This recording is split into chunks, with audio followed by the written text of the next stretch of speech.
Pag-usapan naman natin sa video na ito guys, no, kung paano nga ba mag-pray na kapag narinig ka ng demons ay mag-panic sila dahil sa prayer mo, or makaramdam sila ng takot dahil sa prayer mo, no?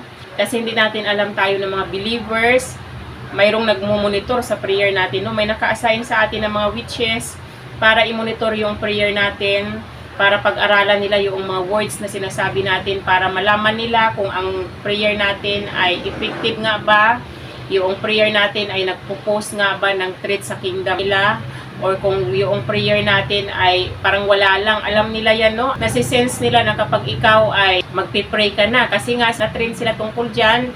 Alam nila kung ang mga believers ay magpipray na. Alam nila kung ano yung mga kingdom works na ginagawa mo. Kaya itong mga witches na ito, kapag nagpipray ang mga believers ay nakikinig sila.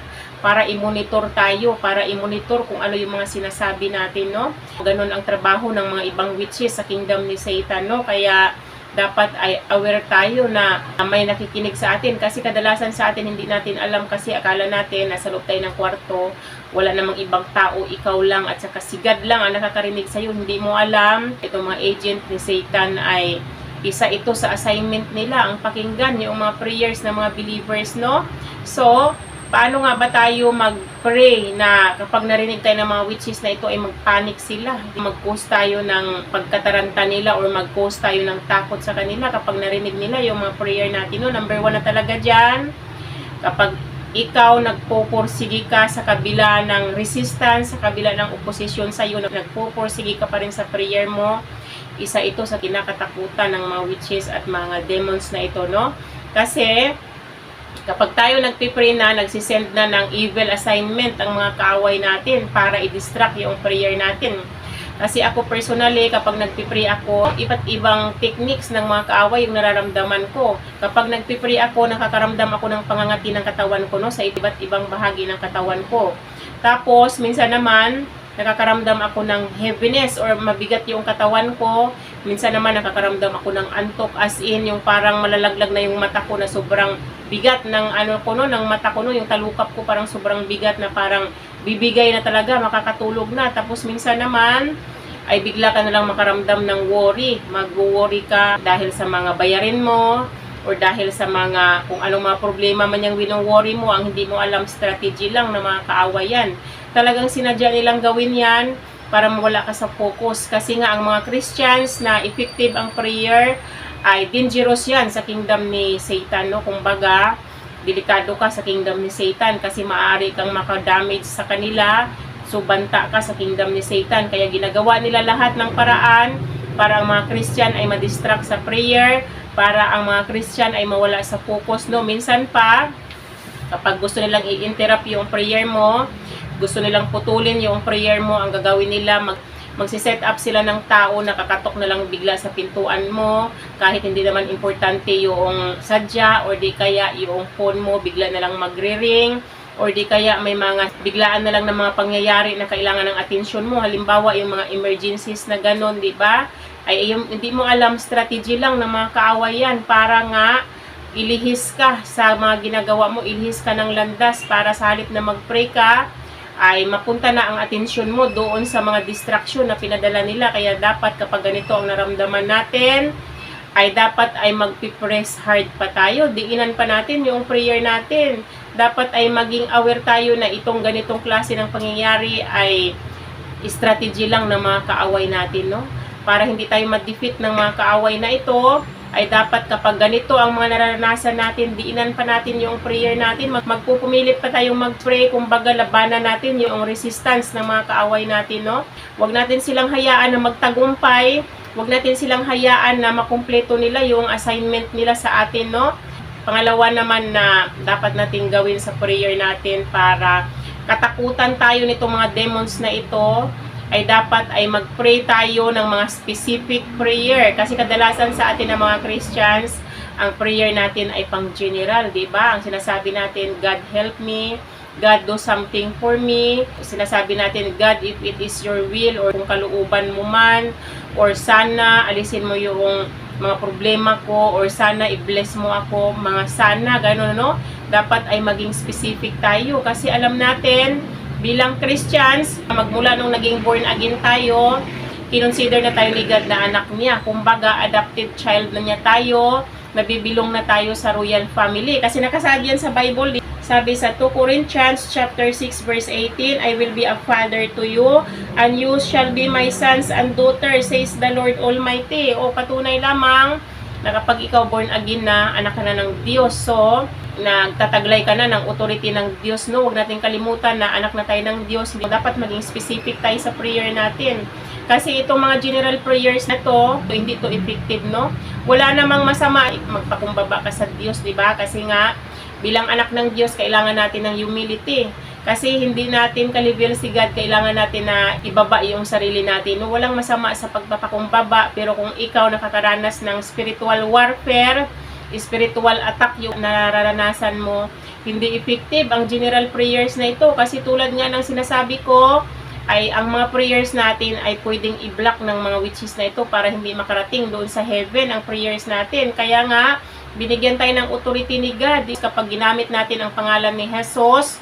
Tapos mag-command tayo, diba? Kahit anong i-command natin, gamitin natin ang pangalan ni Jesus Christ. Mapipilitan na mag-obey yung mga kaaway natin dahil nga mas mataas ang authority ni Jesus Christ sa kanila. Si Jesus Christ ang pinaka-supreme sa lahat dahil lahat ng authority ibinigay sa kanya ng Diyos. Kaya dapat ay alam natin kung ano ang authority natin, no? Kasi ang mga witches na ito, specific sila sa mga assignment nila, 'di ba? Alam mo naman 'yan kapag sila nag-send ng financial blockage sa isang Christian.